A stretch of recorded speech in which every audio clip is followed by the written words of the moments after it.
Hey guys, so Doogee has added a new device to the V MAX series and it's called the Doogee V MAX S. Now the V MAX series, in addition to the V MAX S, consists of 4 rugged devices: the V MAX S, the V MAX, the V MAX Plus, and the V MAX Pro. Anyways, the V MAX S isn't really unique that much. I think what makes it stand out is its dual camping lights. This is what makes the V MAX S stand out from the rest of the V MAX series. The device has dual camping lights, as I mentioned earlier, and when combined, the lights produces a max brightness of up to 1200 lumens.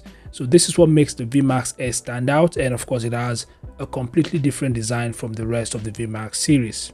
Anyways, other features of the V MAX S includes a 22,000 mAh battery and it supports 33 watts fast charging. The V MAX S also features a triple rear camera system consisting of a 108 MP main sensor followed by a 20 MP night vision and an additional auxiliary camera. The device is powered by the MediaTek Dimensity 7050 octa-core processor paired with 8GB RAM and 256GB onboard storage that can be expanded up to 2 TB using a micro SD card. The phone also has a 6.58-inch Full HD Plus IPS 120Hz display and it ships with the Android 14 OS. It also supports NFC, Face Unlock, OTG.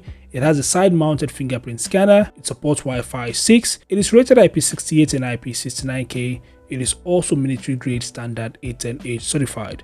So these are some of the top features of the V MAX S. Its release date, according to Doogee, is May 9th. I think that's when the device will be available globally for sale, but I currently do not know its price, but I think it's going to cost about $350 to $400, but I don't know yet. Okay, anyways, if I get more details about the V MAX S, I'll definitely share with you guys, especially regarding other specs and features that you may want to know that I wasn't able to mention in the video. Alright guys, that's it for the video. Thanks for watching. Subscribe to the channel and I'll see you guys in the next update. Peace out.